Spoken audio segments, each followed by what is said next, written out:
Jalen Hurts takes to the podium, gives us a couple answers on some things. Let's talk for a few minutes.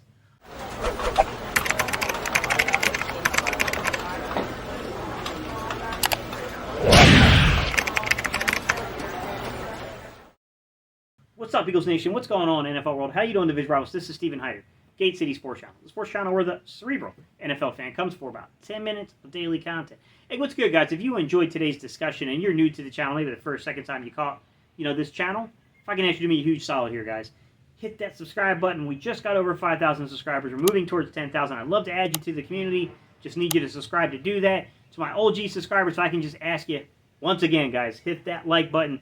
Smash that thumbs up button. Help me spike the algorithm. Help me get this in front of people who may not have discovered our channel before and potentially convert them into community members. All right, y'all, today's topic. Jalen Hurts, guys. We're talking Jalen Hurts in the press conference. I thought he said a couple pretty interesting things today. I know he didn't get to the heart of some of the things that you guys wanted to discover about him. I know some people are a little disappointed that he kind of told you that I'm not really working on throwing motion. And I thought that that was kind of a missed opportunity because maybe the reporters didn't quite understand exactly how to phrase questions to get the most out of Jalen Hurts. I think that the focus should have been more so from the footwork, not necessarily the throwing motion. I definitely think Jalen Hurts has got some things to work on with his throwing motion. I think it's a little elongated, to be quite honest, as a guy who's coached quarterbacks and has helped him in on these camps before. It's elongated. He's got an elongated delivery, guys, but it's not the biggest concern. He's got way more pressing things than that elongated delivery, and it's not as egregious as people think. The footwork is the area it's got to get better. It's the area of his game to where it's got to start clicking for him. He's got to start learning to get in a rhythm, right? We've heard other coaches come on here and we've heard them speak before where they talked about, it's really the responsibility of the quarterback to keep this offense in rhythm. And part of that is by getting to your rhythm step at the correct timing where you're supposed to get it, synced up with that receiver's route, and then you have to trust what you're seeing from a coverage perspective, what you're reading, and you got to make that decision whether or not you're getting it out there. If you're not throwing the ball, then you get into the what they call the gather, the hitch. So you're going to get to that gather step, and you're going to look to your second read. From there, you're resetting your feet if you're going to a third read. That's how progression reading works, guys. So I thought that they missed the opportunity to really hone down, hey, you talked about watching film. You talked about trying to get better from understanding concepts that you're seeing on film. Was anything, did you guys discover anything about your footwork? Did you guys discover anything that might need to be expanded upon with your footwork? What underlying issues did you guys discover from the film?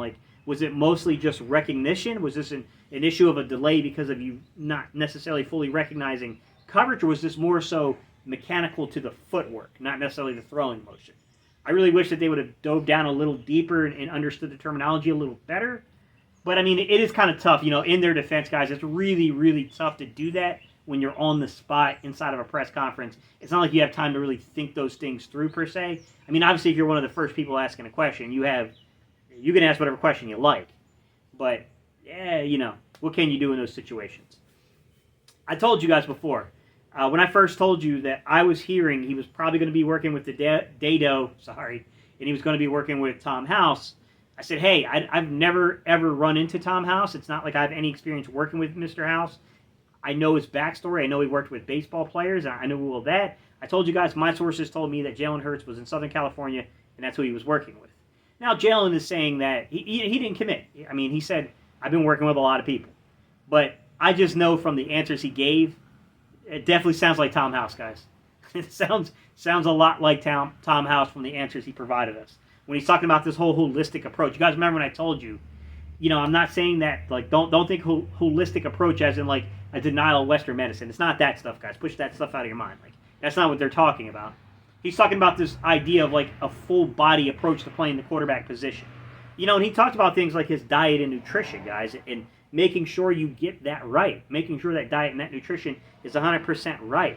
He talked about the mental space and doing things like that and making sure your mental that your mental faculties, if you will, are all up together and on par. And Jalen said, a lot of people don't realize how important those things are. Those details that a lot of people don't realize that, hey, man, if you're not acute, if you're not on your game mentally, if there's some kind of lag with you mentally, you're going to have issues with concentration and focus and things like that. It's going to affect your focus, your ability, your play. All those things are going to be hindered by that.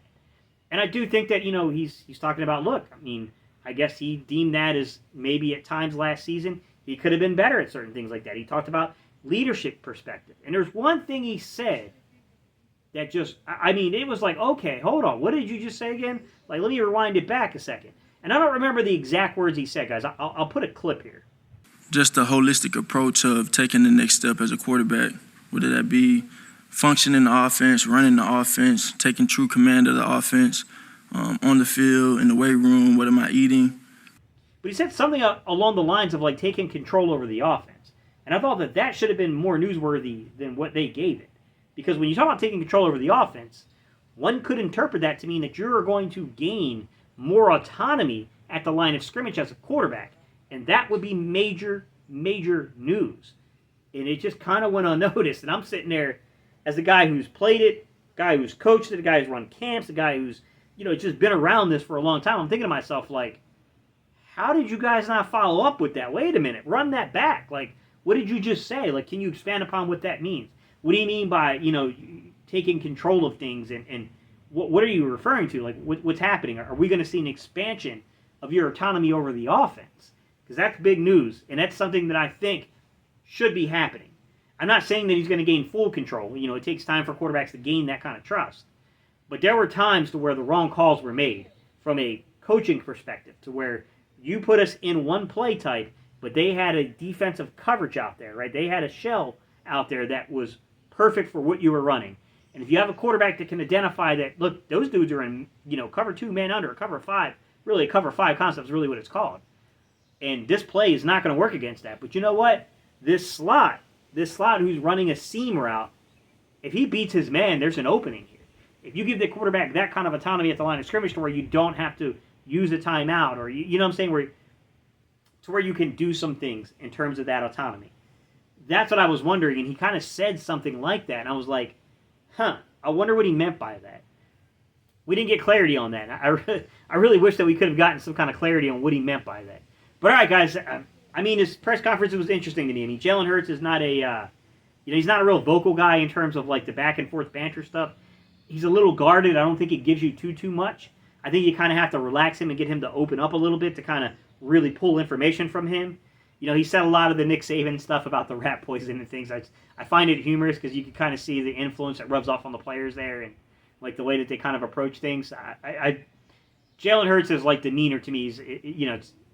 It's interesting. He's got a very interesting demeanor to me. Like he comes across as being much older than the 23, 24-year-old that he is.